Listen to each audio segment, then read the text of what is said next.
नमस्कार सभी को। मैं कुंजन झवर आपका एक बार फिर से स्वागत करती हूँ ब्रह्म मुक्त चिंतन चैनल में। आप ब्रह्म मुक्ति बुक के ऑडियो सुन रहे हैं। अभी तक कई विषय पर आप ऑडियो सुन चुके हैं। अब लेखक श्री वल्लभ जी माहेश्वरी आपको एक नए विषय से परिचय करवाएंगे, जो कि है स्वयंवर।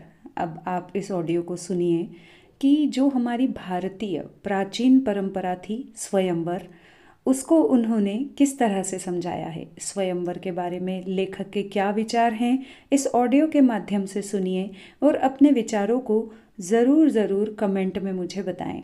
चैनल को लाइक करें, शेयर करें, सब्सक्राइब करें और कमेंट करना ना भूलें। आप इन ऑडियोज़ को सुनने के बाद में जो भी सोचते हैं, जो भी विचार आपके मन में आते हैं, मुझे कमेंट के माध्यम से ज़रूर बताया करिए। चलिए तो हम इस विषय को शुरू करते हैं, जो कि है स्वयंवर। प्राचीन भारतीय ग्रंथों में उल्लेख प्राप्त होता है कि महिलाओं के विवाह के लिए स्वयंवर नामक समारोह का आयोजन किया जाता था। रामायण काल में मिथिला नरेश महाराजा जनक की पुत्री सीता का विवाह तथा महाभारत काल में पांचाल नरेश महाराज द्रुपद की पुत्री द्रौपदी का विवाह स्वयंवर से होने का विवरण मिलता है। स्वयंवर नामक समारोह में महिलाएं अपनी पसंद के व्यक्ति का अपने जीवन साथी के रूप में चयन करने के लिए पूर्ण रूप से स्वतंत्र होती थी। इस आयोजन में अनेक प्रतिष्ठित व्यक्ति आमंत्रित किए जाते थे, जिनमें से किसी एक व्यक्ति के गले में वरमाला डालकर महिला अपने विवाह के लिए उसका चयन कर लेती थी।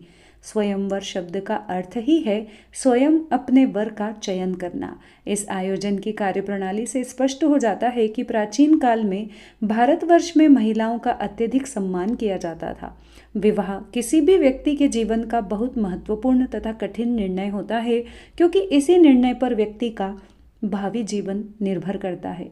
सभी महिलाओं को नैतिक, पारिवारिक, सामाजिक आदि सभी प्रकार की शिक्षा प्रदान करके इस योग्य बना दिया जाता था कि वे अपने जीवन में आने वाले किसी भी चुनौती का सफलतापूर्वक सामना कर सकें।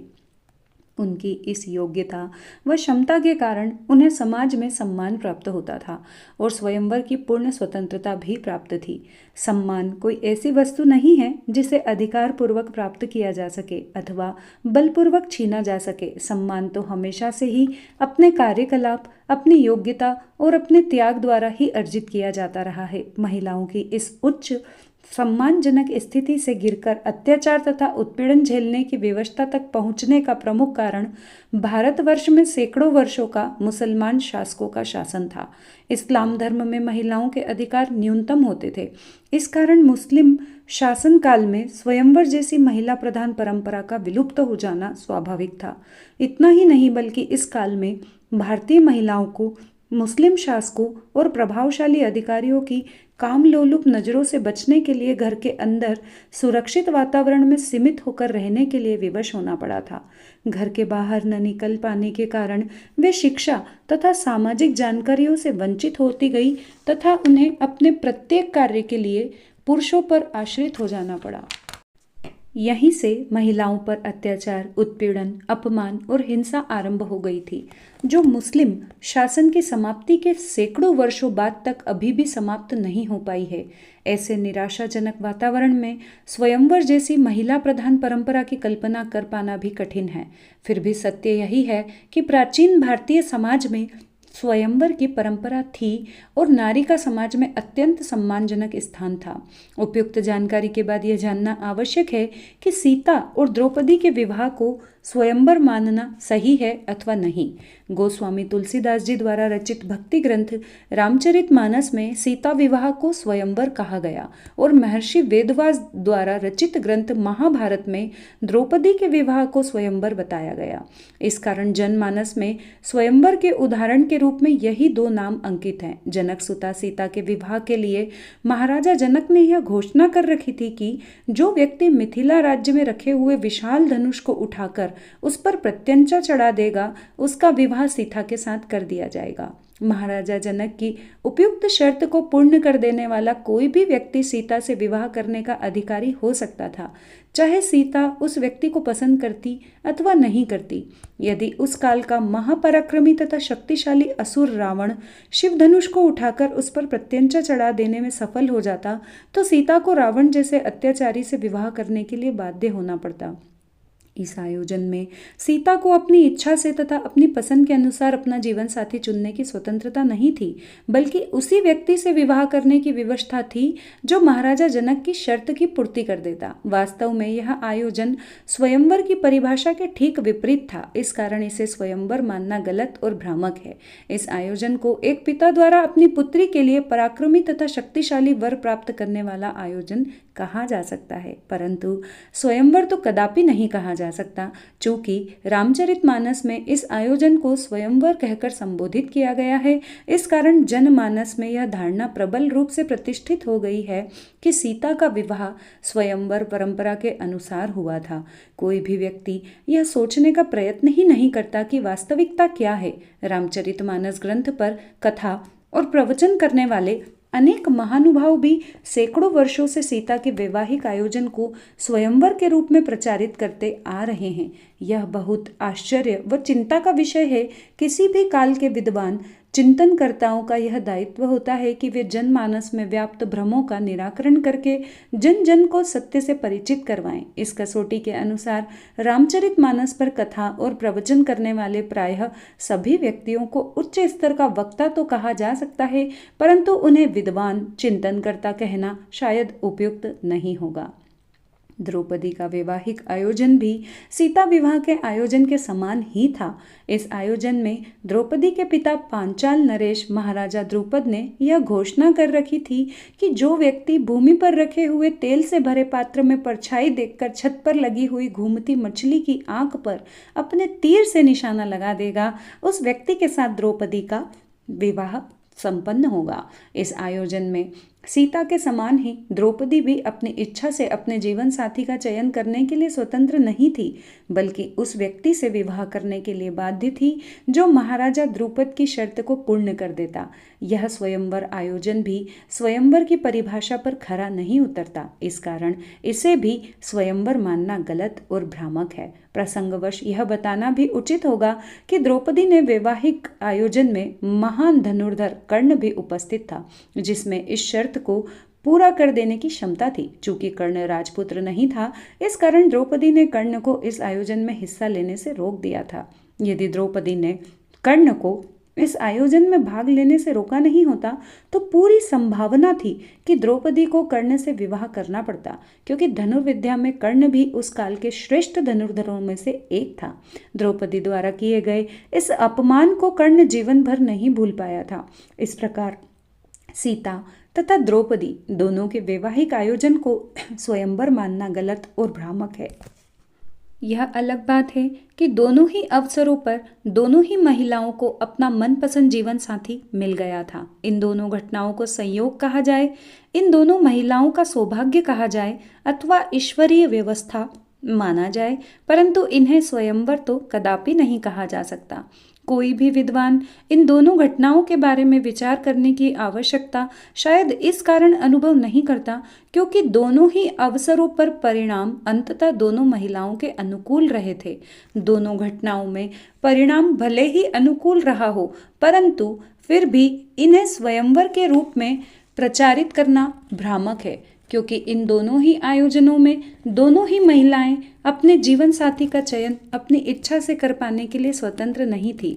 चिंता की बात यह है कि मानव समाज में इतनी प्रसिद्ध घटनाओं के बारे में भी गहरा भ्रम व्याप्त है।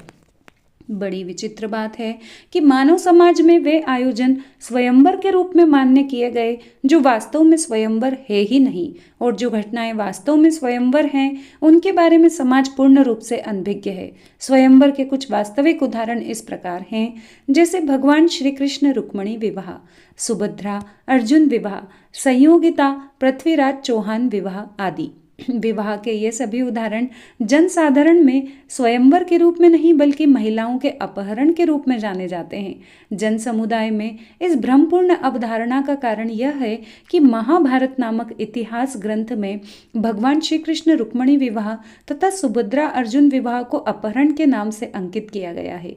इस प्रकार इतिहासकारों ने संयोगिता पृथ्वीराज चौहान के विवाह को भी अपहरण की संज्ञा दी है। अपहरण शब्द का अर्थ होता है किसी व्यक्ति को बलपूर्वक उसकी इच्छा के विरुद्ध कहीं पर ले जाना।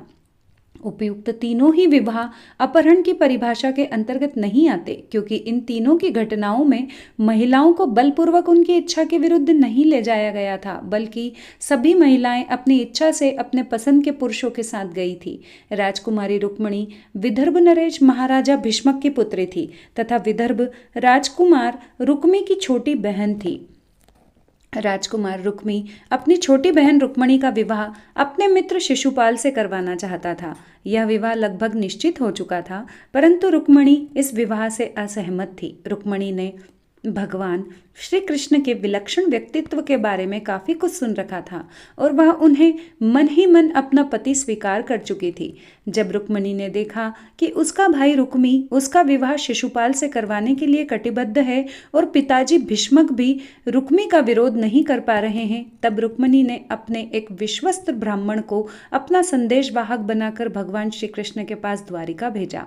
इस ब्राह्मण के साथ पत्र भेजकर रुक्मिणी ने भगवान श्री कृष्ण को संपूर्ण परिस्थिति से अवगत करवाते हुए अनुरोध किया कि वे स्वयं विदर्भ आकर उसे अपने साथ द्वारिका ले जाएं। भगवान श्री कृष्ण ने रुक्मिणी के अनुरोध पर विचार किया और निर्णय लिया कि रुक्मिणी का विवाह उसकी इच्छा के विरुद्ध नहीं होना चाहिए, क्योंकि ऐसा होना नारी सम्मान के विरुद्ध होगा। इस निर्णय को कार्यान्वित करने के लिए भगवान श्री कृष्ण अकेले ही अपने द्रुतगामी रथ पर सवार होकर विदर्भ पहुंचे और योजना के अनुसार रुक्मिणी को अपने रथ पर बैठाकर द्वारिका की ओर प्रस्थान कर गए। जब युवराज रुक्मी को इस घटना की जानकारी हुई तो उसने अपने कुछ सैनिकों को साथ लेकर भगवान श्री कृष्ण का पीछा किया। मार्ग में ही भगवान श्री कृष्ण ने रुक्मी के सभी सैनिकों का संहार करके रुक्मी को बंदी बना लिया। भगवान श्री कृष्ण रुक्मी को दंडित करने के लिए उसका वध करना चाहते थे, क्योंकि उसने अपनी बहन का बलपूर्वक विवाह कर देने का महिला विरोधी कार्य करने का प्रयत्न किया था। परंतु रुक्मिणी के अनुरोध करने पर भगवान श्री कृष्ण ने उसे जीवन दान देकर मुक्त कर दिया। जीवन दान प्राप्त करने के बाद रुक्मी लज्जित होकर वापस विदर्भ लौट गया। इस घटना को इतिहास में रुक्मिणी हरण के संबोधन से अंकित किया गया है। इस घटना को हरण या अपहरण कहना नितांत गलत और भ्रामक है। हरण या अपहरण उस घटना को कहते हैं जिसमें किसी व्यक्ति को बलपूर्वक उसकी इच्छा के विरुद्ध ले जाया जाता है। रुक्मिणी से संबंधित उपयुक्त घटना में रुक्मिणी ने स्वयं भगवान श्री कृष्ण को विदर्भ आने का अनुरोध किया था तथा वह स्वयं अपनी इच्छा से उनके साथ द्वारिका गई थी। रुक्मिणी ने अपने परिवार की इच्छा के विरुद्ध जाकर अपनी इच्छा से भगवान श्री कृष्ण का अपने वर के रूप में चयन किया था और प्रसन्नतापूर्वक उनसे विवाह किया था। यह घटना वास्तव में स्वयंवर की परिभाषा पर पूर्ण रूप से खरी उतरती है, इसलिए इसे स्वयंवर के अतिरिक्त अन्य कोई भी संबोधन देना न केवल अनुचित तथा भ्रामक है, बल्कि रुक्मिणी तथा भगवान श्री कृष्ण जैसे निष्कलंक व्यक्तियों के प्रति घोर अन्याय है। इस घटनाक्रम में भगवान श्री कृष्ण ने अपने प्राणों को संकट में डालकर एक महिला के सम्मान तथा अधिकार की रक्षा करने का वीरतापूर्वक तथा प्रशंसनीय कार्य किया था। इस कार्य की प्रशंसा करने के स्थान पर इतिहासकारों ने इसे अपहरण जैसे निंदनीय अपराध की संज्ञा देकर भगवान श्री कृष्ण जैसे महापराक्रमी तथा वंदनीय व्यक्तित्व को कलंकित करने का तथा मानव समाज को भ्रमित करने का घोर अपराध किया है। इतिहासकारों के इस अक्षम्य कृत्य के बावजूद आज भी मानव समाज भगवान श्री कृष्ण को अत्यंत श्रद्धा तथा सम्मान की दृष्टि से देखता है। भगवान श्री कृष्ण का व्यक्तित्व इतना महान तथा तेजस्वी था कि कोई भी झूठा कलंक उन पर ठहर ही नहीं पाता था। इसे मानव समाज की विडंबना कहा जाए अथवा इतिहासकारों में घटनाओं के सच्चे प्रस्तुतिकरण के साहस का अभाव माना जाए, जिसके कारण उन्होंने रावण द्वारा बलपूर्वक सीता की इच्छा के विरुद्ध सीता को लंका ले जाने की घटना को तथा रुक्मिणी का अपनी इच्छा से प्रसन्नतापूर्वक भगवान श्री कृष्ण के साथ द्वारिका जाने की घटना को एक ही तरह की घटना मानकर दोनों घटनाओं को अपहरण कहकर संबोधित किया है। ऐसे इतिहासकारों को क्या कहा जाए जिन्हें रावण के कुकृत्य और भगवान श्री कृष्ण के सुकृत्य में कोई अंतर ही दिखाई नहीं देता। मानव समाज में स्पष्ट चिंतन कर पाने की क्षमता के अभाव के कारण हजारों वर्ष पुरानी इन दो परस्पर विरोधी घटनाओं को आज भी एक ही नाम से पुकारा जा रहा है। मानव समाज के प्रबुद्ध वर्ग की सत्य चिंतन के प्रति ऐसी उदासीनता समाज में भ्रम और अंधविश्वास को बढ़ावा देकर समाज के पतन के मार्ग पर ढकेलती है। सुभद्रा का वैवाहिक प्रसंग भी लगभग रुक्मणी के समान ही था। सुभद्रा भगवान श्री कृष्ण की छोटी बहन थी। भगवान श्री कृष्ण के बड़े भाई बलराम ने सुभद्रा का विवाह हस्तिनापुर नरेश महाराजा धृतराष्ट्र के ज्येष्ठ पुत्र दुर्योधन से करने का निश्चय कर लिया था। सुभद्रा इस विवाह से असहमत थी क्योंकि उसे हस्तिनापुर के इस राज परिवार के दुष्कर्मों की संपूर्ण जानकारी थी।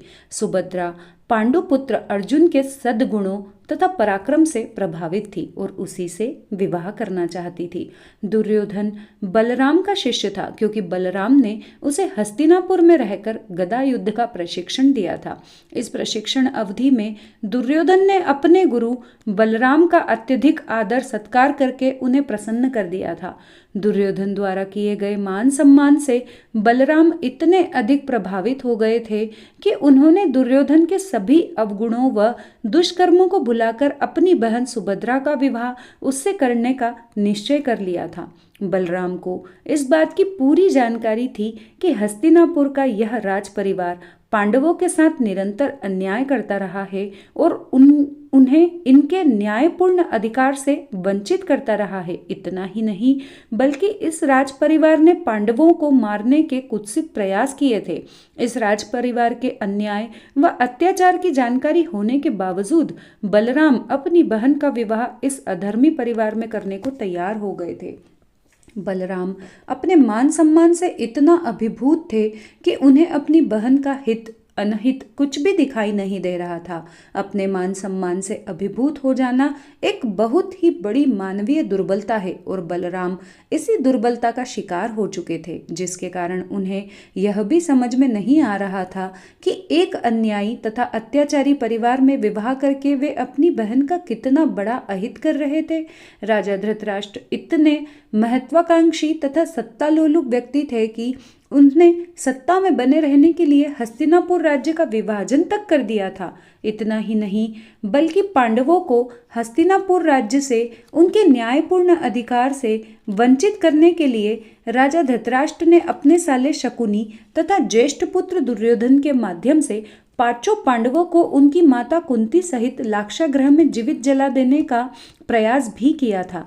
ऐसे निम्न स्तर के तथा आपराधिक प्रवृत्ति के परिवार में अपनी बहन का विवाह करने में बलराम को कोई बुराई नजर ही नहीं आ रही थी। बलराम ने एक गलती तो यह कर दी थी कि अपने गदा युद्ध के कौशल को दुर्योधन जैसे अत्याचारी व्यक्ति को प्रशिक्षित करने में लगाकर एक समाज विरोधी तत्व की क्षमता बढ़ाई, और दूसरी गलती वे यह करने जा रहे थे कि अपनी बहन का विवाह गलत व्यक्ति से करने का निश्चय कर चुके थे। भगवान श्री कृष्ण की विलक्षण बौद्धिक क्षमता और दूरदर्शिता के कारण बलराम की योजना विफल हो गई और सुभद्रा का जीवन नष्ट होने से बच गया। परंतु इसका यह अर्थ नहीं है कि बलराम को परिवार का अहित करने के प्रयास का दोषी नहीं माना जाए। यह प्रसंग हमें इस बात के लिए सचेत करता है कि हमें अपनी शक्ति अथवा अपने कौशल का उपयोग समाज विरोधी तत्वों के हाथ मजबूत करने में कदापि नहीं करना चाहिए, अन्यथा कालांतर में हमारे परिवार को भी इसका नुकसान उठाना पड़ सकता है। बलराम के निश्चय की जानकारी जब सुभद्रा को हुई तब उसने इस विवाह से अपनी असहमति से भगवान श्री कृष्ण को अवगत करवाया। साथ ही साथ सुभद्रा ने अपनी पसंद बताते हुए पांडुपुत्र अर्जुन से विवाह करने की इच्छा प्रकट की। भगवान श्री कृष्ण सुभद्रा की पसंद से पूर्ण रूप से सहमत थे, इसलिए उन्होंने सुभद्रा को आश्वस्त कर दिया कि उसके विवाह में उसकी इच्छा ही सर्वोपरि रहेगी। इसके बाद भगवान श्री कृष्ण ने अर्जुन को द्वारिका आमंत्रित किया और उसे सुभद्रा से मिलवाया। अर्जुन को भगवान श्री कृष्ण ने सुभद्रा की इच्छा से अवगत करवाते हुए इस संबंध में उसके विचार जानने चाहे। अर्जुन की सहमति के बाद भगवान श्री कृष्ण ने दोनों को परामर्श दिया कि वे द्वारिका से भागकर हस्तिनापुर चले जाएं और वहीं पर विवाह करें, क्योंकि द्वारिका में बलराम यह विवाह नहीं होने देंगे। इतना ही नहीं बल्कि भगवान श्री कृष्ण ने बड़े गोपनीय तरीके से दोनों को द्वारिका से सुरक्षित निकल जाने की व्यवस्था भी की। यह घटना भी लगभग रुक्मिणी विवाह के समान है। इतिहासकारों ने इस घटना को सुभद्रा हरण के नाम से अंकित किया है। वास्तव में यह घटना भी रुक्मिणी विवाह के समान ही स्वयंवर का सटीक उदाहरण है। दोनों ही प्रसंगों में भगवान श्री कृष्ण ने महिलाओं के सम्मान की रक्षा के लिए कठिन परिस्थिति का सामना करने का साहस दिखाया और महिलाओं के प्रति अपनी संवेदनशीलता प्रदर्शित की।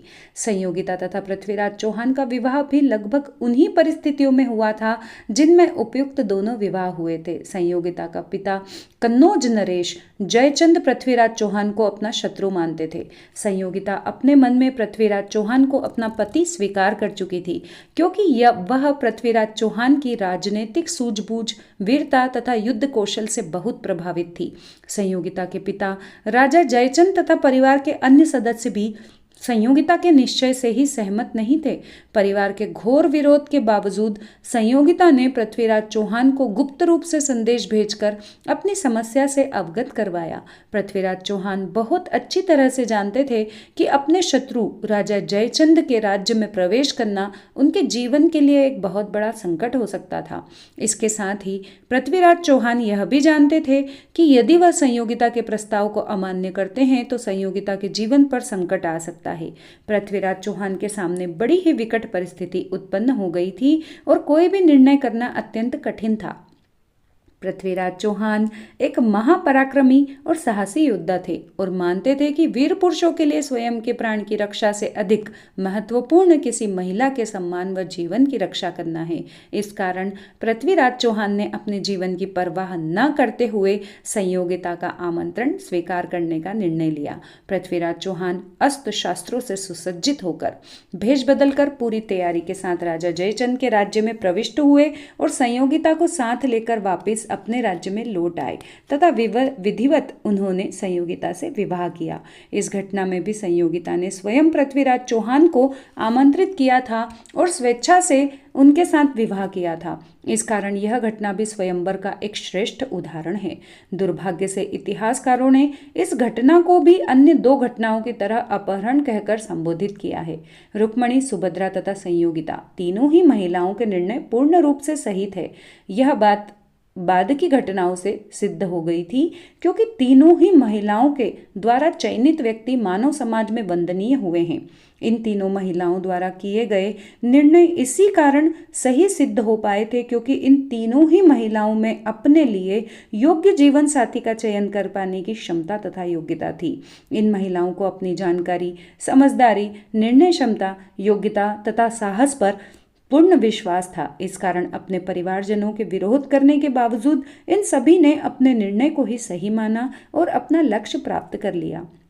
ये तीनों ही घटनाएं इस तथ्य को स्पष्ट रूप से रेखांकित करने के लिए पर्याप्त हैं कि प्राचीन काल में महिलाओं की शिक्षा काफ़ी उच्च स्तर की होती थी और महिलाओं का समाज में बहुत सम्मान होता था। उस समय महिलाओं को दी जाने वाली शिक्षा तथा प्रशिक्षण उनका सर्वांगीण विकास करके उन्हें योग्य, क्षमतावान, साहसी तथा समझदार बना देता था, जिसके कारण उनमें भरपूर आत्मविश्वास जागृत हो जाता था और वे अपने जीवन में आने वाली किसी भी अनुकूल अथवा प्रतिकूल परिस्थिति का सामना करने में सक्षम हो जाती थी। यदि स्वयंवर की परिभाषा को देखा जाए तो यह स्वतः ही प्रमाणित हो जाता है कि उपयुक्त तीनों ही घटनाएं स्वयंवर की परिभाषा पर 100% खरी उतरती है, क्योंकि इन तीनों ही घटनाओं में महिलाओं की इच्छा तथा पसंद ही सर्वोपरि थी। इन घटनाओं को अपहरण जैसे आपराधिक नामकरण से संबोधित करना इतिहासकारों की भारी भूल, यह भूल अनजाने में हुई हो अथवा जानबूझकर की गई हो, परंतु इस भूल के कारण इतिहासकारों ने भगवान श्री कृष्ण, अर्जुन तथा पृथ्वीराज चौहान जैसे गरिमामय व्यक्तियों को महिला अपहरण जैसे आपराधिक कृत्य से जोड़कर इनके साथ घोर अन्याय किया है। तीनों ही व्यक्तियों ने अपने प्राणों को संकट में डालकर महिलाओं के सम्मान की रक्षा का स्तुत्य कार्य किया, जिसकी भरपूर सराहना की जानी चाहिए। यह लेखक एक बार फिर दोहराना चाहते हैं कि किसी उपयुक्त तीनों ही उदाहरण स्वयंवर के सच्चे, सटीक तथा प्रेरणादायी उदाहरण हैं। उपयुक्त विश्लेषण से स्पष्ट हो जाता है कि स्वयंवर जैसे प्रसिद्ध और प्रचलित शब्द के बारे में मानव समाज सदियों से कितने बड़े भ्रम का शिकार होता रहा है। महिला की अपनी इच्छा तथा पसंद से किए गए विवाह को अपहरण तथा पिता की शर्तों पर किए गए विवाह को स्वयंवर के नाम पर प्रचारित किया जाता रहा है। इतिहासकारों और समाज के विद्वानों से साधारण जन यह आशा करते हैं कि वे समाज को सत्य से अवगत करा के भ्रमों का निराकरण करेंगे। यदि ये ही विद्वान किसी भी कारण से समाज को भ्रमित करने का प्रयास करते हैं तो इसे मानव समाज का दुर्भाग्य ही कहा जाएगा। जिस समाज के विद्वत जन समाज में व्याप्त भ्रांतियों का समय समय पर निराकरण करते रहते हैं वह समाज कुरीतियों व अंधविश्वासों से मुक्त रहता है और उन्नति के मार्ग पर अग्रसर होता रहता है। किसी भी जागृत और स्वस्थ समाज में यही विशेषता होती है कि उसमें स्वतंत्र तथा निष्पक्ष चिंतन प्रक्रिया निरंतर चलती रहती है। जिस समाज के लोग किसी विद्वान द्वारा लिखी गई अथवा कही गई बात पर बिना सोच विचार के विश्वास करने लगते हैं तब यह मानना चाहिए कि वह समाज जागरूक नहीं है और वहां पर चिंतन प्रक्रिया अवरुद्ध हो गई है। जिस प्रकार स्थिर जल में गंदगी तथा कीटाणु पनपने लगते हैं उसी प्रकार चिंतन प्रक्रिया के अभाव में भ्रम और अंधविश्वास बढ़ने लगता है और अंततः वह समाज नष्ट हो जाता है। किसी भी विचार और परंपरा को केवल इसलिए स्वीकार नहीं किया जाना चाहिए क्योंकि वह किसी महापुरुष द्वारा प्रारंभ की गई है। महापुरुष भी भिन्न भिन्न बौद्धिक स्तर के हो सकते हैं, उनके विचार अलग अलग हो सकते हैं, इसलिए विभिन्न विचारों को अपने बौद्धिक स्तर से समझकर अपने समकालीन विद्वानों से वार्तालाप करके अपना निष्कर्ष निकालना चाहिए। ऐसा करने से विचार शक्ति परिष्कृत होती जाती है और उन्नति के शिखर की ओर अग्रसर होती जाती है। वैचारिक अवरोध बौद्धिक जड़ता को जन्म देता है, बौद्धिक जड़ता कट्टरता को जन्म देती है और कट्टरता अंततः हिंसा में परिणित हो सकती है। जो समाज जितना कट्टर होगा उसमें उतना ही अधिक हिंसा होगी और जो समाज जितना उदार होगा उसमें उतनी ही शांति होगी। तो यहाँ पर मैं अपनी वाणी को विराम देती हूँ। आपने स्वयंवर विषय को सुना, समझा, आपने इससे क्या समझा ये आप मुझे ज़रूर बताइएगा। लेखक ने पूरी कोशिश की है आपके मन से स्वयंवर को लेकर के जो भी भ्रम थे उन्हें हटाने की। अब आपकी जिम्मेदारी बनती है कि आप इस विषय को इतना लोगों को भेजिए जिससे कि बाकी लोगों के मन से भी ये भ्रम दूर हो सके। देखिए, आप ब्रह्म मुक्ति बुक के ऑडियो सुन रहे हैं जो कि नाम है बुक का ब्रह्म मुक्ति। यहाँ हर विषय अपनी ओर से पूरी कोशिश कर रहा है कि आपके मन से वो जितने भी भ्रम हैं वो हटा सके। सिर्फ आप ना सुने, अपने कई लोगों को इन ऑडियो को भेजिए। जैसे जैसे ये लोगों तक जाएंगे वैसे वैसे लोगों के मन से ये बरसों पड़े पुराने भ्रम दूर होते जाएंगे। तो मेरे निवेदन को स्वीकार करते हुए ऑडियो को अधिक से अधिक लोगों तक पहुंचाइए। चैनल को लाइक करें, शेयर करें, सब्सक्राइब करें। अगले विषय में फिर से मिलेंगे, तब तक के लिए नमस्कार।